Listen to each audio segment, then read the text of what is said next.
For the first time, American forces have taken a cheap, expendable robot boat into combat and used it to kill. The question is what that does to the cost of controlling the Strait of Hormuz, the most important stretch of water on Earth for the flow of oil. Because the boat that struck an Iranian submarine on July 12th wasn't built to win a duel. It was built to be lost, and that single design choice may have just rewritten the math of naval power in the Gulf. To understand why, you have to go back a few years, to a war where a country with almost no navy started sinking ships anyway. Ukraine had no battle fleet to speak of. What it had were small, unmanned boats packed with explosives and cruise missiles to go with them. With those, Ukrainian forces struck 26 Russian vessels, damaging or sinking roughly a third of Russia's Black Sea fleet. By October of 2023, the pressure was enough to force that fleet out of its home port at Sevastopol.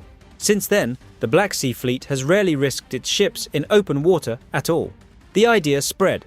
Off Yemen, Houthi forces began sending explosive-laden surface drones against merchant traffic in the Red Sea. In June of 2024, one of those drones helped sink the cargo ship Tutor.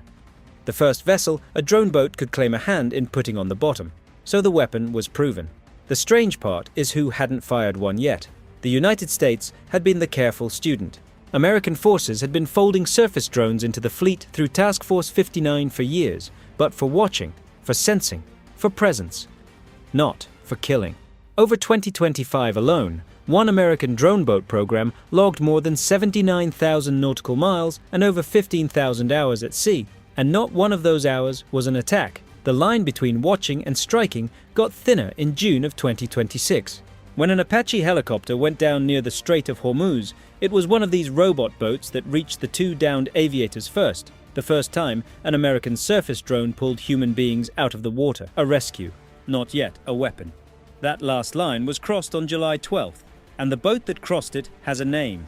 It's called the Corsair, built by Saronic Technologies out of Austin, Texas, a company founded in 2022 by a former Navy SEAL. On paper, it's almost unremarkable. 24 feet long, a top speed north of 35 knots, a little over 40 miles an hour.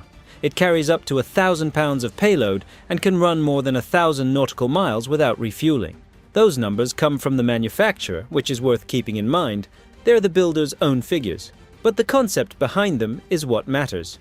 The Corsair is autonomous. It can run alone or as one boat in a networked swarm, with a human in the loop over a data link, finding and tracking targets on its own. And here is the part that changes everything. Saronic says the Corsair is cheap enough to be expendable. The company has built at least 300 of them, and says it can turn out 400 to 500 a year, scaling toward 2,000.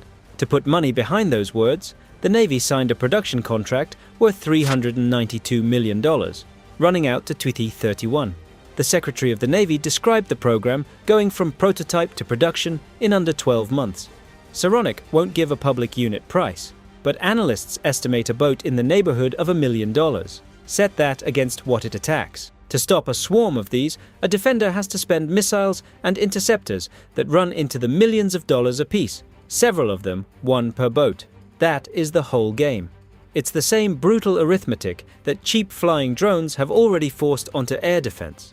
You spend a fortune shooting down something that cost almost nothing, and you run out of fortune long before the other side runs out of drones. For years, that math ran one direction in the Gulf. Iran was the one with the cheap boats, the swarms of small craft its planners built to make American carriers and fighters think twice in these narrow waters. On July 7th, 3 tankers were hit by projectiles in the Strait of Hormuz, and Washington revoked the license that had let Iran sell its oil. A ceasefire that had held since early April was declared over. Then, on July 12th, US. Central Command completed a fresh wave of offensive strikes, dozens of targets in a single night, part of a larger campaign that hit more than 300 aim points over 3 nights. Buried inside that wave was a first. Among the targets at the Bandar Abbas naval base was a small Ghadir-class midget submarine sitting out of the water in a maintenance cradle, alongside a submarine and ship maintenance facility. 3 Corsairs made a slow, uncontested approach to the pier and detonated. The strike was captured in a 25-second video released by Central Command.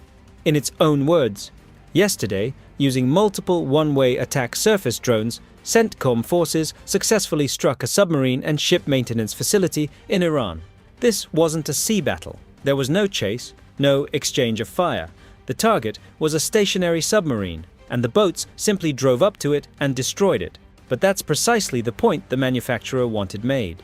Saronic called the operation a mission its technology was proud to support, one that helped keep American servicemen and women safe. And one of its co-founders put the larger significance plainly, that autonomous systems are now seen as real, credible capabilities and no longer a science and technology sideshow. At the edge of the most contested water in the world, stack the pieces. The weapon is proven. Ukraine and the Houthis proved it. The platform is cheap and expendable. The Corsair proves that. And now the first American offensive use is on the record. The same cost, asymmetry Iran built its Mosquito fleet to exploit now runs in both directions through the Strait of Hormuz.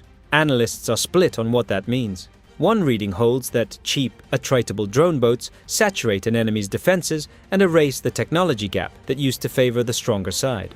Others are more cautious, arguing that this kind of attritable autonomy strengthens deterrence at the low end while making high-end crises harder to control, and that the Corsair is an early instance of that trade-off, not its cause.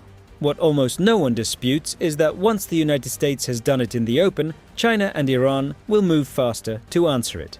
Which brings us back to the question we started with. What does a disposable boat do to the balance of power in the Gulf? This. It takes the most expensive assets afloat, the submarines, the destroyers, the carriers, and puts them within reach of something built to be thrown away.